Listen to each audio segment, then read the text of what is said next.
the time. He said, we got showers rigged up for you guys and everything. You go back and have a shower and a hot meal. Oh, fine and dandy. They said, there's a new Ohio division. Just come over here and they're going to work through you guys, and then you let them take your place and you go back and take your shower in 1 day, 3 days, or whatever it takes, you know. So we did that. Well, that first night, we seen flashlights flashing around and everything else up there. And first thing you know, we heard a lot of noise. The Germans thought, well, and they wiped them guys out. Really? What we heard, yeah. And they said they was never going to replace that division. And I've never found anything in the books about it. And it's because they weren't trained well.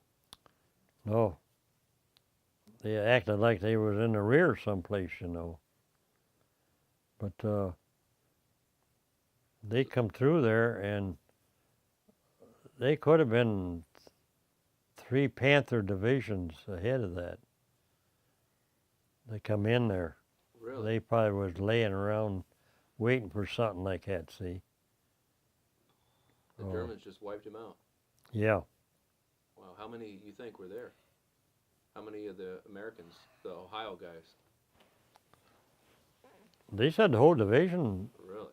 worked through us, yeah. Yeah. So what happened to your shower? I didn't get it. So you came back off the line to get the shower, Yeah. and by the time you And got back, this happened in that time, see. Hmm. And when they said Hitler was they was gonna take that for Hitler's Christmas present or something like that. Hmm. So everybody, and the trucks was all of our ammunition and supplies. mm-hmm. They pulled up there, and they was all sitting there, see.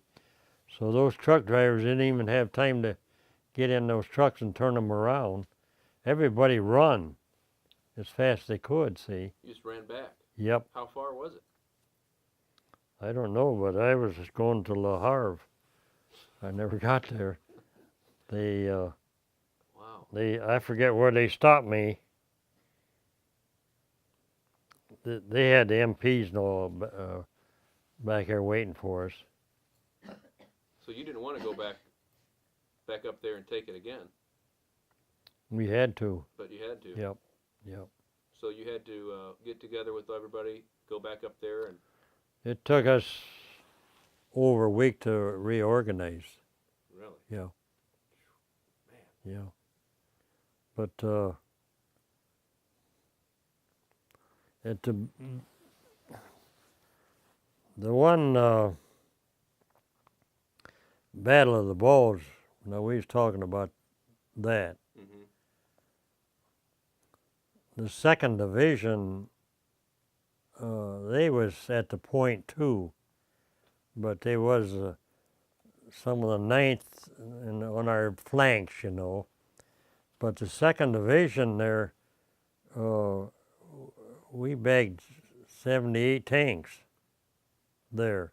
Really? I think there's a folder in a piece of paper there from the Stars and Stripes. In one piece of that paper, the one's a church paper, and Mm-hmm.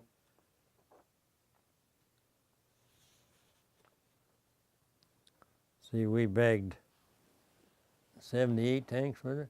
Mm-hmm. Yeah, that there. That was a 4 days Battle of the Bulge. And what were you doing by this point? What was your MO? What was your task? You weren't scout anymore, or were you? Yep. But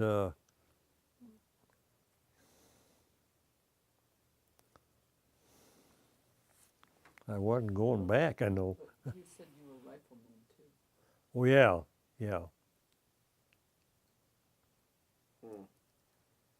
Wow. But,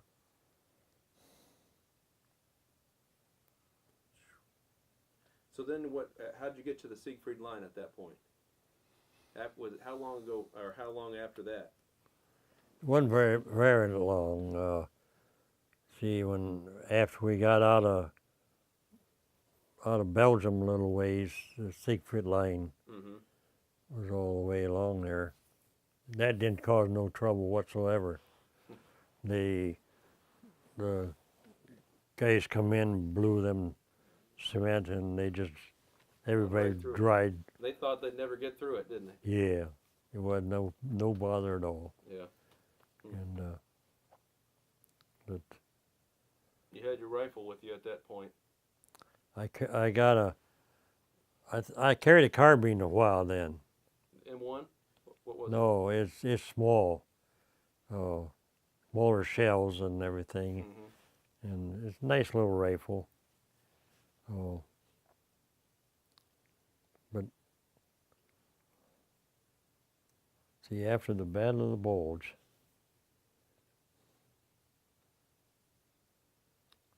Got to the Rhine River. we came to Remagen Bridge, but Patton and I talked about the Remagen Bridge. He said he had word that they had big guns about this big around, Mm-hmm. and they had them on the cars. We captured some of those. We caught the guys, some of them sleeping on there, and walk up and capture them right there, Mm. They didn't care.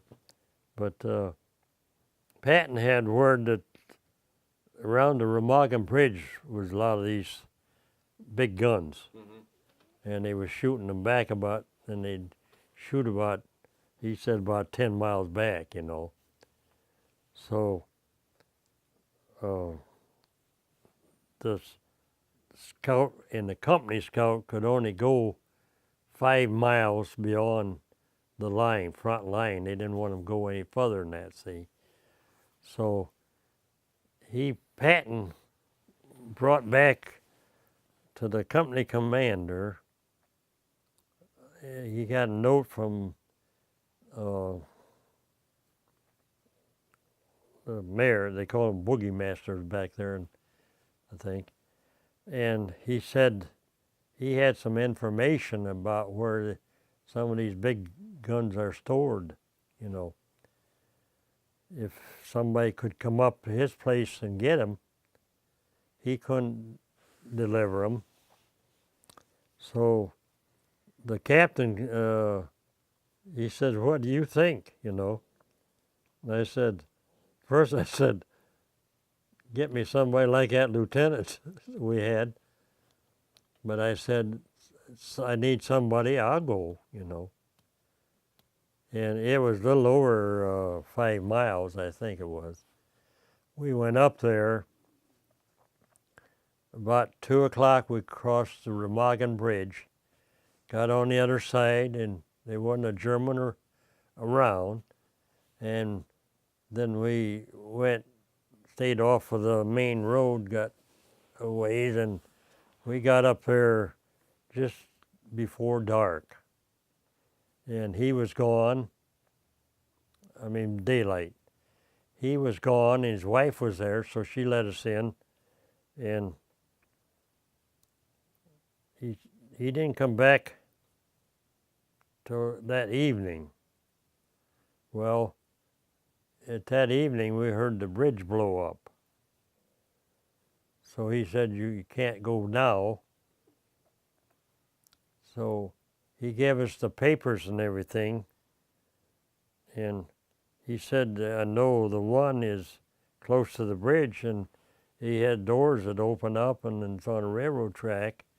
He said they have a large gun there. So we took that all, and we went back the next night and the Seabees, I think, had a bridge built alongside of there with like boats, and we had to cross over that. We had trouble. They thought maybe we was Germans then. But we finally got across that and back home. I gave it to the captain, and I think he gave it to Patton. So, When but you came up through the bridge at Remagen, where the troops were already there, Americans were already there. On the come back, yeah. And so the Germans, you didn't see any Germans though.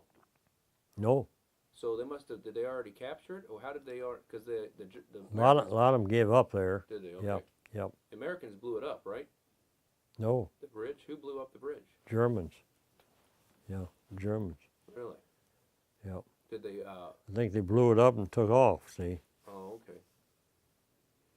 because otherwise, the next night when we went there, we walked across this new bridge. See, and they put the new bridge there, and if the Germans been there, they couldn't have put the bridge there. Yeah.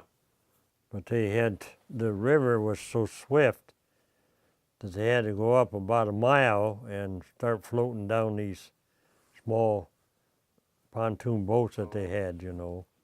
And you never see any of that in the movies or anything, see. I've never seen The boats. the Seabees making a bridge there. And Really? no, Did you see that film, The Bridge at Remagen? and I don't believe it did. I saw that one time and I wondered about that. But you're saying that the Seabees put a boat there right afterwards. Right alongside of it.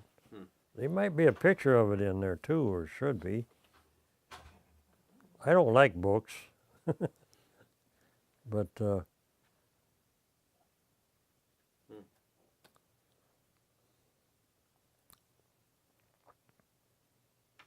Brest.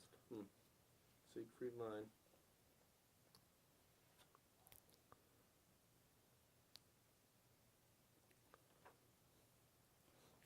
So then, after you got through there, you started heading to Dusseldorf. yep.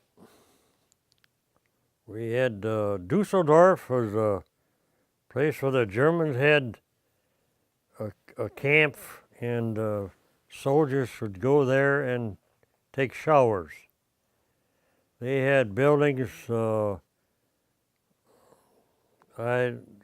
a mile long, and they was all bathtubs built in the ground, you know, and you walk down in there, and we all went there, and I took a shower or bath in there. I think it took about a fire truck load of water in each one. Boy, I don't know where they got the water. Man alive. Must have felt good, though. Oh, yeah. And there's something else in Dusseldorf that, Did you find a dagger there?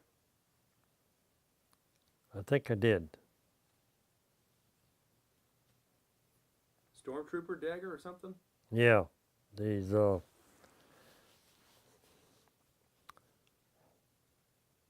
see, we didn't clear out Dusseldorf. I think the guys in the 9th Army had it cleared out. We was below that, and You were in 38. yeah, 38th, yeah. So then you're heading around, and after you got to Dusseldorf, then you went on to towards Berlin. Yep, and we went to Rockrath and Krinkelt around December, the middle of December, a big snowstorm. And I think you had, back here you had the same thing. That picture going to Krinkelt. Oh. Yeah, a lot of snow. We lost I think we lost 12, 14 men. What we did, we cleared the big area out. The snow was up the top of the fence, and then we made seats to sit in out of the snow. Put our ponchos there and then sat on that. And these guys would sit there, and a lot of them would go to sleep and die, you know. And Because of the cold, or they get shot? cold. Really? And the Germans couldn't move, and we couldn't move either. And so then, from then on, every time we walk by somebody, we shake them by the, you know. But that was we was there a long time. I still think we was there around 30 days. And Krinkhout? Rockrath and Krinkelt in that snowstorm. Rockrath. Okay, yeah. Yeah. It you could climb up on the fence at first and look over there, and then it got a little bit higher and we'd get up in a tree, you know. But there was no shooting or nothing went on. And then we had orders to take Rockrath.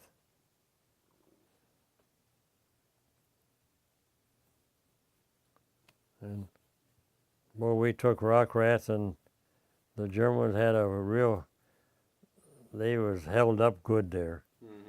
They had a lot of gas. Really? Where they got it, nobody knows. They had gas piled up inside of buildings, you know, big building, pyramided up as high as they could. And they didn't want to do it solid, because if this pyramid got hit and they exploded, it wasn't all of it, see. And after that, we took that and we found out they needed that gas so bad for the tanks and that. So what we done was try to shoot in a white phosphorus shell. I forget what they call them now. You could see it go, you know.